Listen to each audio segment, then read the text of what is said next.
주님께서 여러분과 함께 성 마테오가 전한 거룩한 복음입니다.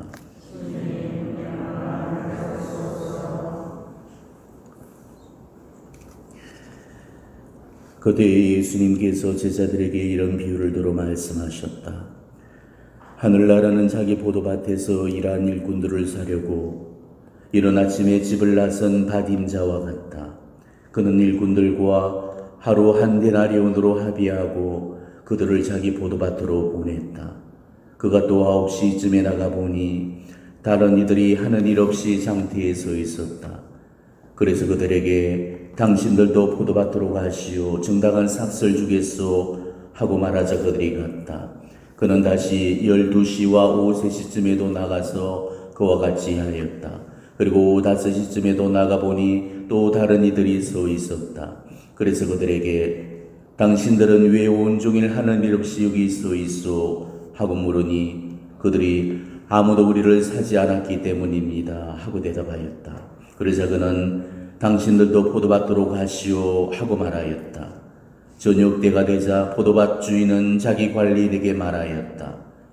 일꾼들을 불러 맨 나중에 온 이들부터 시작하여 맨 먼저 온 이들에게까지 품삯을 내주시오. 그리하여 오후 5시쯤부터 일한 이들이 와서 한 데나리온씩 받았다. 그러자 맨 먼저 온 이들은 차례가 되자 자기들은 더 받으려니 생각하였는데 그들도 한 데나리온씩만 받았다. 그것을 받아들고 그들은 받임자에게 투덜거리면서 맨 나중에 온 저자들은 1시간만 일했는데도 뙤약볕 아래서 온종일 고생한 우리와 똑같이 대우하시는군요 하고 말하였다. 그러자 그는 그들 가운데 한 사람에게 말하였다.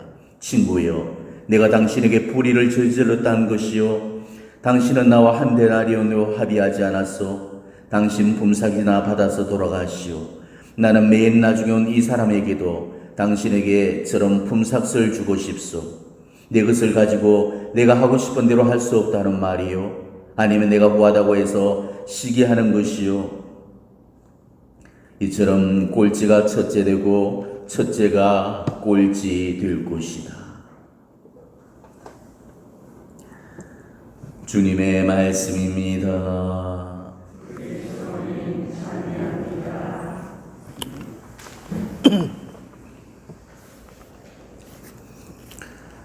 그제와 또 어제 복음에서는 부자 청년 이야기와 또 부자가 천국에 들어가는 것보다 낙타가 바늘 구멍으로 빠져나가는 것이 더 쉽다고 하심으로써 멸망을 불러들이는 탐욕을 경계하라는 그런 말씀을 우리에게 주셨죠.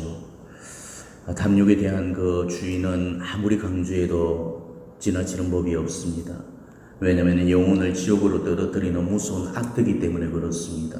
그래서 주님께서도 바로 그 사실을 하시고 강조법과 과장법을 쓰시면서까지 이를 경계하라고 단단히 일러놓으셨던 거죠. 우리가 이 복음을 읽어보면은 우리 주님께서 어떤 때는 아주 매섭고 무서운 그런 말씀을 하시다가도 또 어떤 때는 한도 끝도 없이 위로를 주시고 용기를 주시는 그런 말씀을 하시기도 하십니다. 어떤 대목에서는 아주 무서운 심판을 얘기하시다가 또 그 다음 대목에서는 자비로운 구원을 말씀하시기도 하시죠. 우리는 이 복음을 통해서 매와 당근을 번갈아 주면서 훈육하고자 하시는 그런 예수님의 마음을 읽어낼 수 있어야 됩니다. 예수님께서 때때로 지옥을 얘기하시면서 겁을 주시는 그 이유가 겁을 주고 공포를 심어주려는 그게 목적이 아닙니다. 무서운 심판을 피하고 제발 구원의 길로 돌아오라는 그런 뜻에서 그렇게 하셨던 거죠. 지금도 안 늦으니까 지금 돌아오면은 내가 책임을 지고 너를 구해줄게. 지금 그 말씀을 하고자 하신 겁니다. 그 때문에 잃어버린 양 한 마리 비유를 말씀하셨던 거고, 그 때문에 잃어버린 은전 한 입의 비유를 말씀하셨던 거고, 바로 그 때문에 돌아온 당자의 비유를 말씀하셨던 거죠. 오늘 이 포도밭 일꾼의 비유도 바로 그런 의미에서 우리에게 주고자 하신 비유 말씀이십니다. 그러니까 오늘 이 얘기들은 모두 같은 얘기를 해주고 있다는 거죠. 즉 하느님의 공의가 아니고 하느님의 자비를 말해주고자 하는 겁니다. 우리 하나님께서 가끔씩 당신 공의를 드러내시는 까닭은 당신의 자비를 알게 하시기 위해서 결코 우리를 겁을 주시려고자 하시는 게 아닙니다. 우리가 하나님의 자비를 깨닫는다면 아마 결코 그런 말을 못하게 될 겁니다. 하나님의 자비는 당신의 공의를 능가하기 때문에, 그래서 파우스티나 수녀를 통해서 우리 주님께서 주셨던 그 말씀도 당신의 공의가 아무리 무섭다 할지라도 결코 당신의 자비를 이기지 못한다는 그런 말씀을 주셨던 거죠. 오늘 이 비유도 하나님의 자비가 절절히 느껴지는 그런 비유입니다. 이 비유 속에서 하나님의 자비를 느끼지 못하는 그런 사람이라면 그 어디에서라도 하나님의 자비를 깨닫지 못할 거예요. 왜냐하면 오늘 이 복음에서만큼 이 하나님의 자비가 쇼킹하고 파격적으로 드러나는 그런 대목도 없기 때문이죠. 한번 생각을 해보십시오. 오늘 인력시장에서 새벽에 온 사람만 뽑힌 게 아니었죠. 오전 9시에 스승이던 사람도 차출이 되었습니다. 자, 일용직 노가다가 보통 7시면은 일이 시작이 되는데 9시에 온다는 것은 다소 늦은 감이 있잖아요. 그런데도 그런 사람들을 뽑아줬다는 겁니다. 하지만 거기서 끝이 아니었죠. 주인은 오후 정오 12시에도 사람을 사게 됩니다. 그나마 오전 9시까지는 그래도 봐줄 수가 있죠. 오전에 와서 일하는 거니까 주인 입장에서는 일을 시킬 시간이 그래도 있으니까 오전 9시 정도에는 사람을 쓸 수가 있지만은 12시 정오에 사람을 쓴다는 것은 다소 무리가 따르게 됩니다. 그런데 주인은 여기서 한술 더 떠서 오후 3시에도 또 다른 일꾼들을 불러다 썼습니다. 12시 정오에 일꾼을 부르는 것까지는 또 그나마 이해를 해준다고 치더라도 오후 3시에도 일꾼을 부른다는 것은 당시 이해할 수 없는 그런 노릇이죠. 고작 3시간밖에는 사람을 못 부리는데 그런데도 일꾼을 샀다는 겁니다. 자, 그렇다면 과연 이 포도밭에 일꾼들이 너무 부족해서 주인이 그런 결정을 내렸을까? 물론 너무 바빠서 그럴 수도 있을 겁니다. 바쁠 때는 정말 손 하나가 얼마나 절실한데 손 하나라도 더 거둘 수 있는 손이 필요해서 그럴 수도 있었을 거예요. 하지만은 그런 게 아니라는 게 이 다음 대목에서 입증이 되고 있죠. 자, 이 대목 다시 한번 들어보시기 바랍니다. 그리고 나가보니 또 다른 이들이 서 있었다. 그래서 그들에게 당신들은 왜 온종일 하는 일 없이 여기 서 있어? 하고 물으니 그들이 아무도 우리를 사지 않았기 때문입니다. 하고 대답하였다. 그러자 그는 당신들도 포도밭으로 가시오 하고 말하였다. 우리가 방금 이 대목에서 볼 수 있는 것은 주인이 그 일꾼을 샀던 게 일꾼이 필요해서가 아니라는 거죠. 그 이유는 아무도 그들을 사가지 않았기 때문에 그게 가여서 일꾼들을 포도밭으로 데려갔던 겁니다. 그런데 설상가상으로 바로 오후 5시에도 인력시장에 나가서 남아있던 그 일꾼들까지 모조리 다 데려왔던 겁니다. 일이 종료된 시간이 오후 6시인데 1시간을 앞두고 일꾼을 데려왔다는 거죠. 그것도 같은 임금을 지불하겠다는 그런 조건으로 일꾼을 사왔던 겁니다. 이거는 아무리 이해를 하려고 해도 도저히 이해가 되지 않습니다. 이거는 이해의 수준을 떠나서 도무지 상식적이지 않기 때문이죠. 일꾼들을 데려다가 농사를 짓는 주인 입장에서는 일단 이윤이 먼저잖아요. 일꾼 하나를 1시간을 불어서 얻는 그 효용성을 따져보더라도 이거는 정말 바보 같은 짓입니다. 그래도 하나만 뽑았다면 그까지는 어떻게 이해해 볼 수 있겠지만은 하나가 아니고 인력시장에 남아있던 일꾼들을 몽땅 다 그렇게 사왔던 겁니다. 일꾼의 수요가 몇이나 되는지는 우리가 알 수가 없지만은 몇인지가 중요한 문제가 아닙니다. 포도밭에 와서 일하고 싶은 사람이라면은 누구나 다 포도밭으로 보내졌다는 사실, 이게 중요하다는 거죠. 과연 이런 마음씨 좋은 그런 주인이 있긴 하겠습니까? 자, 여러분들이라면은 인력시장에서 일꾼들을 뽑을 때 이런 식으로 일꾼들을 뽑겠어요?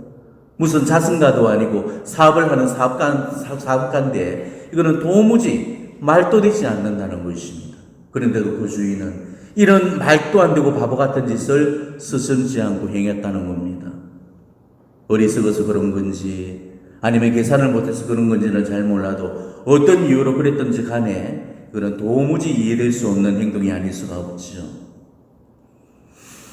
자, 여기서 우리가 분명히 알아둬야 될 그 사실은 오후 5시에 일꾼을 뽑은 거는 주인의 필요에 의해서가 아니고 일꾼을 위해서 했던 결정이었다는 사실입니다. 더 이상 일꾼을 안 뽑아도 충분한데도 굳이 일꾼들을 더 뽑았던 것은 일꾼들이 필요해서가 아니었던 겁니다. 인력 시간에 남아있는 그 일꾼들이 불쌍해 있었던 겁니다. 이게 바로 우리를 향한 하나님의 자비고 사랑이라는 거죠. 사랑하면은 이렇게 되는 겁니다. 사랑하면은 이처럼 계산되지 못하게 되고, 사랑하게 되면은 이처럼 미련하고 어리석을 만큼 바보가 되어집니다. 이게 사랑입니다. 사랑은 앞뒤 견주지를 않고 가릴 것 없이 다 내어주고 다 퍼주게 되는 거죠. 이게 우리를 향한 하나님의 마음이라는 겁니다. 우리가 살고 있는 이 인생은 기회의 연속입니다. 우리가 회개하기에 지금 시간은 충분합니다. 시간이 부족해서 해결을 못했다는 변명은 아마 죽어서 하느님 심판대에서는 결코 통하지 않을 겁니다. 왜? 하나님은 우리가 죽기 직전까지 회개할 기회를 충분히 주고 계시기 때문에 그렇죠. 때문에 만일 내가 회개를 하지 못하고 죽었다면은 회개할 기회가 없어서 회개를 못한 게 아니고 회개할 마음이 없어서 회개를 안 한 것뿐입니다. 오늘 여러분은 이 복음을 접하면서 과연 오늘 이 상황이 정상적이라고 생각을 하십니까? 일이 끝나기 1시간밖에 남지 않은 그런 상황에서 보도밭으로 불려져서 고작 1시간만 일을 해놓고서 꽃 두세 부부터 나온 일꾼과 똑같이 그 임금을 받았다는 거, 이거는 1000번을 생각하고 10,000번을 생각하며도 이 주인의 처사가 이해가 가지 않습니다. 이게 얼마나 상식적이지 못했다면 일꾼들이 다 나서서 주인에게 항의를 했겠습니까? 오후 5시에 와서 고작 1시간을 일하고 똑같은 임금을 받은 이 행운의 주인공은 바로 우리들을 말하고 있어요. 인력시장에서 남들이 다 차출되고 없는 그런 상황에서 오후 5시 할 일 없이 스승되던 그 일꾼이 자기한테 일감이 주어지리라고 상상이나 했겠습니까? 그런데 놀랍게도 새벽에 온 사람보다 더 좋은 조건으로 주인의 호출을 받았던 거죠. 1시간만 일하고 동일한 임금을 받았다는 겁니다. 그것도 제일 먼저 임금을 받아갔던 거죠. 이게 하늘나라라는 겁니다. 이게 지금 우리에게 주어지고 있는 하나님 자비의 선물이라는 거죠. 마지막 1시간이 남아도 그 남은 1시간을 보고 구원의 문을 열어주시겠다는 것이 하나님의 구원 의지이십니다. 그 장구한 인생의 시간들을 다 흩도로 낭비해버리고 자신이 쓸 수 있는 시간 내라고는 단 1시간의 시간밖에 안 남았을 때라도 우리가 내 인생을 포기하지 말아야 될 충분한 이유가 바로 여기에 있는 거죠. 하나님은 그 남은 1시간의 시간을 보고서라도 그 사람을 위해서 천국 문을 안 닫으시겠다는 겁니다. 이게 하나님의 자비라는 거예요. 바로 그 대표적인 예가 십자가상의 우도였잖아요. 일평생 동안 그 몹쓸 죄를 지어놓고 마지막 순간에 상등통회를 함으로써 천국에 들어갔죠. 그것도 천국 입성 1호가 되었습니다. 그러니까 천국행 열차에 가장 늦게 올라놓고서 천국에 가장 먼저 내려졌습니다. 예수님의 말씀처럼 꼴찌가 첫째가 되었던 거죠. 십자가상의 우도가 무슨 큰 공로가 있어서 그런恩寵을 받은 거겠습니까? 순전히 예수님의 자비가 주신 선물이잖아요. 우리가 이런 엄청난 은총을 받을 수 있었던 이유는 단 한 가지였습니다. 죽어서 구해야 할 일을 살아서 회개했기 때문입니다. 비록 자신한테 남은 시간이 1시간뿐이었지만 마지막까지 자기 인생을 포기하지 않고 예수님께 자비를 빌었던 그 결과로 예수님의 자비를 불러올 수가 있었던 겁니다. 예전에는 대세가 많았죠. 왜냐하면 사제수가 턱없이 부족하다 보니까 사제들이 일일이 그 임종자들한테 다 세례를 베풀 수가 없었습니다. 그래서 신자들이 임종자들한테 세례를 베푸는 그런 경우들이 많았습니다. 누가 임종의 순간이 다가오게 되면은 숨이 떨어지기 직전에 영혼을 대세에 붙이는 그 이유는 이 지상의 마지막 남은 그 짧은 순간에도 회개하고자 하는 그 영혼에게 마지막 은총의 기회를 주기 위해서죠. 마지막 임종의 순간에 마음으로부터 회개하면서 대세를 받아들이게 되면은 그 영혼은 멸망을 피하게 됩니다. 비록 연옥에서 정화의 시간이 요구되겠지만은 연옥은 잠정적으로 구원받는 곳이기 때문에 언젠가 연옥정화를 끝내고 천국에 오르게 되어 있습니다. 이게 우리 하나님의 마음이라는 겁니다. 하나님은 영원히 부흥과 피를 원하시지 영원히 멸망당하는 것을 원하지 않으십니다. 1시간밖에 안 남았어도, 아니 1분 1초밖에 안 남았어도 그 1분 그 1초를 봐서라도 그 영혼을 구해내고자 하시는 거죠. 조건부대사라고 들어보셨을 겁니다. 지금은 비상세례라고 부르죠. 말 그대로 세례를 조건에 붙이는 겁니다. 그 사람이 의식이 없어서 신앙 고백을 못하는 그런 상황 하에서 하느님을 받아들이는지가 의심스럽다면 이렇게 세례를 줍니다. 당신이 이 세례를 받을 만하다면 나는 성부와 성자와 성령의 이름으로 요셉 혹은 마리아 당신에게 세례를 줍니다. 이렇게 하면서 이마에 물을 주어서 세례 성사를 베풀게 되죠. 이때 만일 그 영혼이 회개를 하면서 세례를 받아들인다면 그 세례는 유효하게 되는 거고, 그래서 어둠의 자식에서 하느님의 자녀로 다시금 태어나게 되는 거죠. 하지만 회개하지 않고 그 세례를 받아들이지 않는다면 그 세례는 무효가 되어서 그 영혼은 어둠의 자식으로 남게 되어 있습니다. 그 사람이 비록 의식이 없는 중에서도 세례를 조건에 붙여서라도 받아들이기만 한다면 구령을 해주시겠다는 거, 이게 우리 하나님의 자비라는 거예요.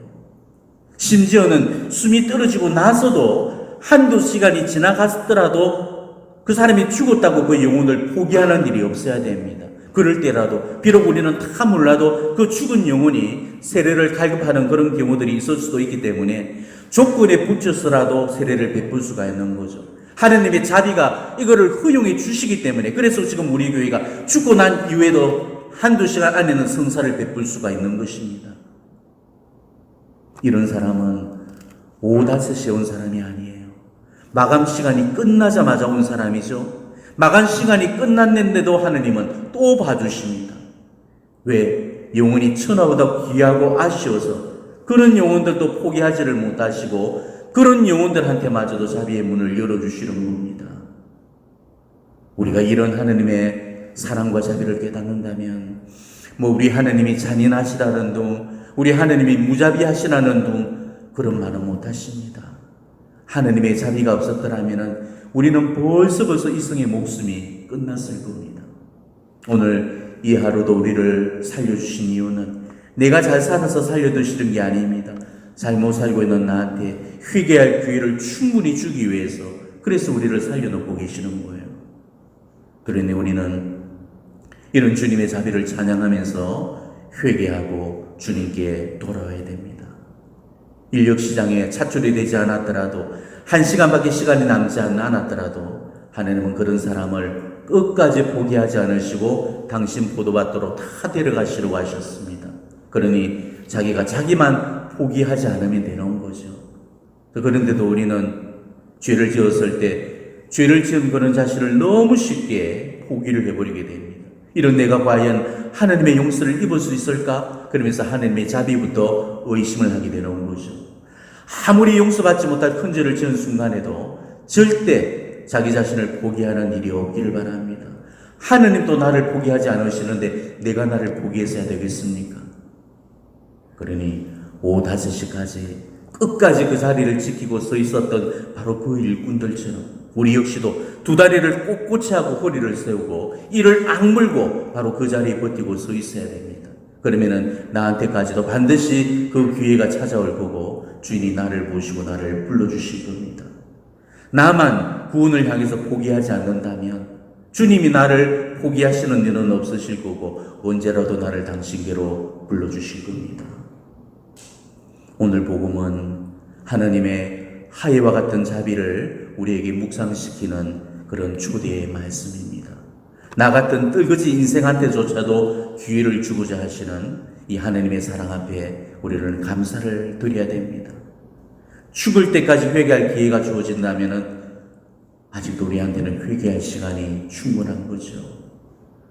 마지막 떠나는 막차에만 오면 된다고 하셨으니까 꼴찌라도 포기하지 마시고 하나님께서 그런 날을 발견하실 수 있도록 하나님을 향해 서 있을 수 있기를 바랍니다.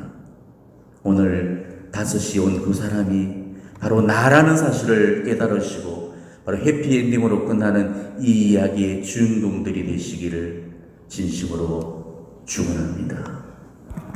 아멘.